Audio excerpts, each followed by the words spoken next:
दोस्तों, नेपाल की सड़कों पर आग लग चुकी है, पार्लियामेंट जल रही है, सरकार गिर चुकी है और prime minister KP Sharma Oli को अपनी कुर्सी छोड़नी पड़ गई है।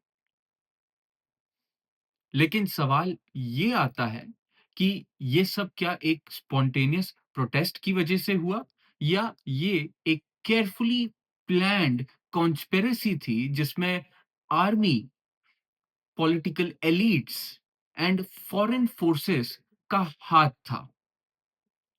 आज के इस वीडियो में हम सिर्फ खबरें नहीं दिखाएंगे, बल्कि वो डार्क ट्रुथ्स भी एक्सपोज करेंगे जो मेन स्ट्रीम मीडिया आपको कभी नहीं बताता।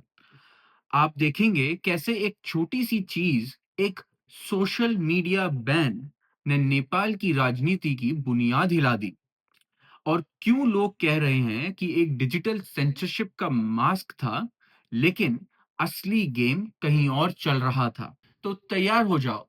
आज की कहानी में आपको सब कुछ मिलेगा। Politics, corruption, hidden agenda, street fire. ये है नेपाल के सरकार की गिरने की असली कहानी। सबसे पहले बैकग्राउंड समझना जरूरी है। नेपाल में पॉलिटिकल स्टेबिलिटी सबके लिए एक सपना ही था।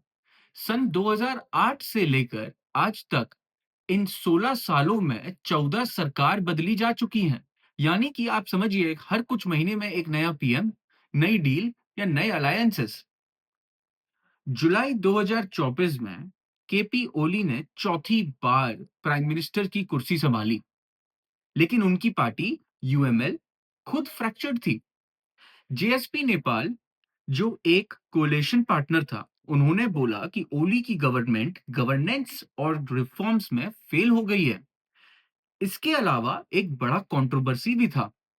ऑर्डिनेंसेस जो लैंड माफियाज को सुप्रीम कोर्ट के रूलिंग्स बाईपास करने का रास्ता देते थे, जैसे कि गिरिबंधु टी एस्टेट का केस। ये सब दिखाता था कि करप्शन नेपाली पॉलिटिक्स का डीएनए बन चुकी है। यानी कि नेपाल एक ऐसी जमीन बन के तैयार हो चुकी थी जहां एक सिर्फ चिंगारी की जरूरत थी, और वो सोशल मीडिया बैन के रूप में बनकर आ गई।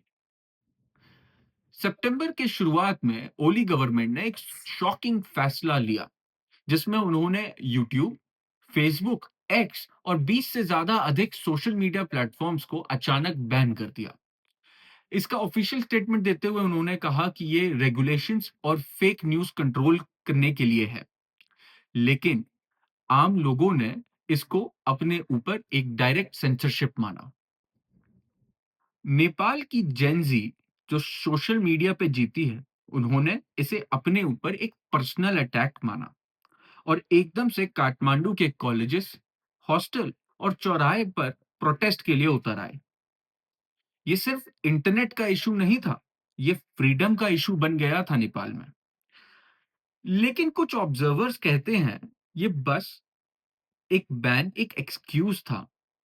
असल मकसद था डिसेंट को कंट्रोल करना और करप्शन स्कैंडल्स को छुपाना। क्या यही एक एलीट कॉन्स्पिरेसी थी, डिजिटल फ्रीडम का मास्क, और पीछे कुछ और बड़ा प्लान? 8 और 9 सितंबर को नेपाल की सड़कें बैटलफील्ड बन गईं।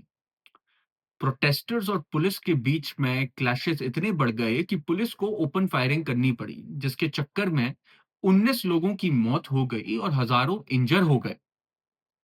प्रोटेस्टर्स ने पार्लियामेंट और सिंघा दरबार जैसी हिस्टोरिक बिल्डिंग्स में आग लगा दी।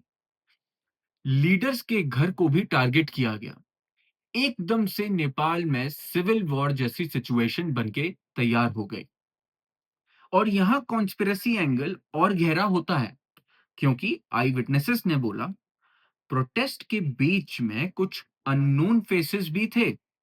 क्या ये रियल स्टूडेंट्स थे या फिर इन्फिल्ट्रेटर्स जिनको स्पेशली भेजा गया था ताकि प्रोटेस्ट वायलेंट हो सके? अल जजीरा ने रिपोर्ट में बोला कि कुछ प्रोटेस्टर्स ने स्लोगन दिए, नेपो किड्स गो होम। मतलब करप्ट पॉलिटिकल डायनेस्टीज को सीधा टारगेट बनाया गया। लेकिन सोशल मीडिया पर सर्कुलेट होने वाले कुछ वीडियोस में ऐसी एक्टिविटीज भी दिखाई गई जो नॉर्मल प्रोटेस्टर्स नहीं करते। ये एक ऑर्केस्ट्रेटेड सैबोटाज लग रहा है। अभी तक नेपाल में आर्मी पॉलिटिक्स से दूर रहती थी, लेकिन इस बार जब सिचुएशन हाथ से निकल गई तो काठमांडू की सड़कों पर सोल्जर्स उतर आए। एयरपोर्ट से लेके पार्लियामेंट बिल्डिंग तक सब जगह फौज तैनात थी, गाड़ियों की चेकिंग हो रही थी और कर्फ्यू भी लग चुका था।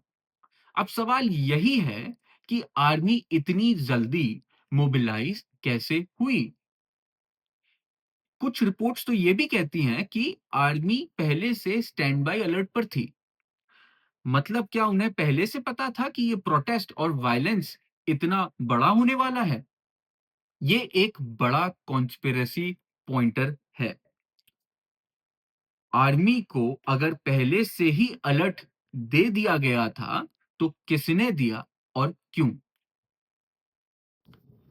9 सितंबर की शाम को नेपाल के पीएम ओली ने अपना रेजिग्नेशन प्रेसिडेंट को दे दिया। उनका कहना था कि यह पब्लिक इंटरेस्ट के लिए वो उस पोजीशन से स्टेप डाउन कर रहे हैं। लेकिन इनसाइडर्स का मानना है कि उनके पास और कोई रास्ता बचा ही नहीं था। प्रेसिडेंट ने उनको इंटरिम यानी कि एक्टिंग पीएम बनाया, बट उनकी पकड़ बहुत कमजोर थी। प्रोटेस्टर्स का कहना था कि वो सुशीला कर्की, जो कि एक चीफ जस्टिस हैं, उनको पीएम बनाया जाए। क्या ये रेजिग्नेशन वॉलंटरी था या फिर एक फोर्स्ड एग्जिट, जहां एलिट्स और आर्मी दोनों ने प्राइम मिनिस्टर ओली पर प्रेशर डाला? अब असली मजे की बात सुनो दोस्तों। कॉन्स्पिरेसी थ्योरीज, जो भी मैंने अभी तक आपको बताया वो सिर्फ एक सरफेस थ्योरी थी, लेकिन अंदर जो खिचड़ी पक रही थी वो बहुत मजेदार थी। सबसे पहला सस्पिशन है corruption scandals cover up. Social media ban एक डिस्ट्रैक्शन था। जब हर दिन नए नए स्कैम सामने आ रहे थे, जैसे कि तिरुभुवन इंटरनेशनल एयरपोर्ट पर वीजा एक्सटॉर्शन रैकेट, जहां लोगों से इलीगल पैसे लेकर वर्क परमिट दिए जा रहे थे। ये स्कैंडल डायरेक्ट मिनिस्टर्स और उनके रिलेटिव से लिंक हुआ था। अगर लोग ऑनलाइन बात करते तो ये स्कैंडल और बड़ा हो जाता। बैन लगाकर उन्होंने आवाज दबाने की कोशिश की। दूसरी थ्योरी है land mafia connections. Giribandhu tea estate जैसे केसेस में सुप्रीम कोर्ट ने क्लियर क्लियर रूलिंग दी थी, लेकिन ओली गवर्नमेंट ने ऑर्डिनेंस लेके माफियाज को बेनिफिट दिया। प्रोटेस्ट के टाइम जो बिल्डिंग जले, उनमें से एक दो उसी एरिया के पॉलिटिकल लॉबियिस्ट के ऑफिसेस थे। कोइंसिडेंस या प्लान्ड कवर अप?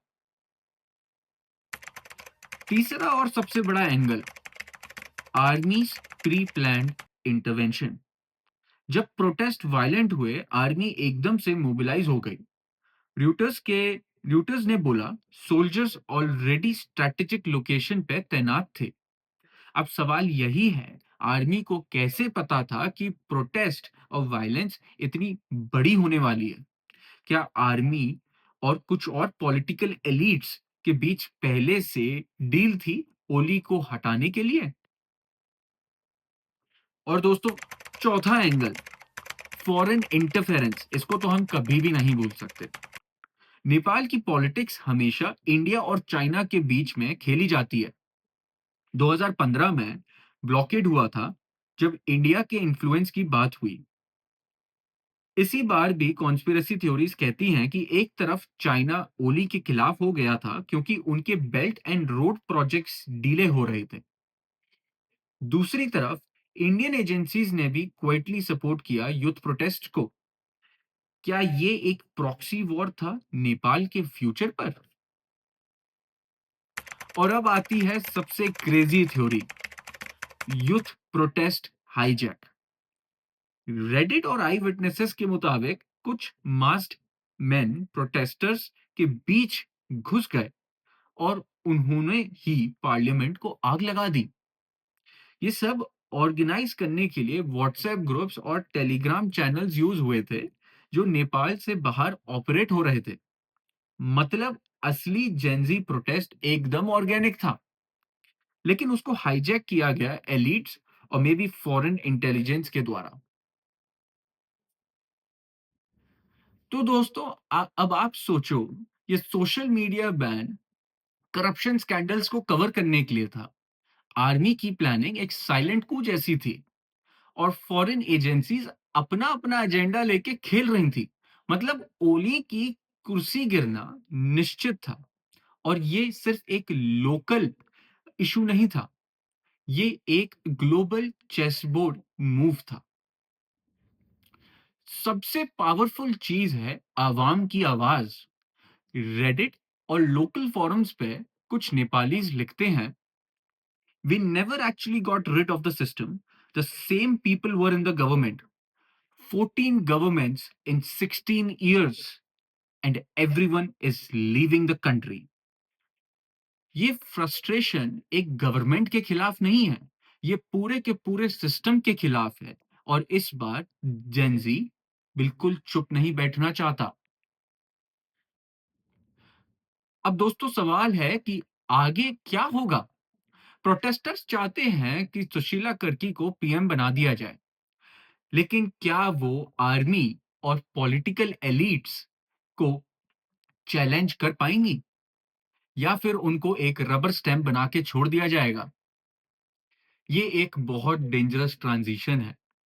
डेमोक्रेसी या डिक्टेटरशिप, दोनों रास्ते अभी भी खुले हुए हैं।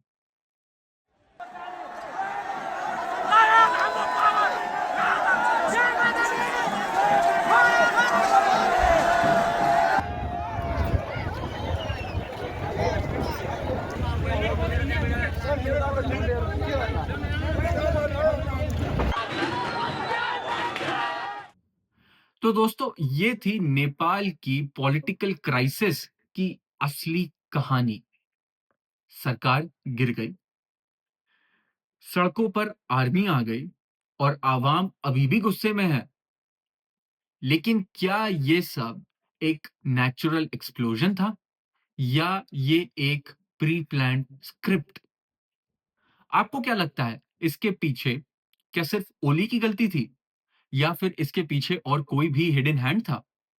कमेंट सेक्शन में आप जरूर हमें बताइए और कहीं आपको ये वीडियो पसंद आई हो तो प्लीज लाइक करो, शेयर करो और सब्सक्राइब करना मत भूलना, क्योंकि हम आपके लिए लेकर आते हैं हर हफ्ते ऐसी ही एक मजेदार और इंटरेस्टिंग डिटेल्ड स्टोरी।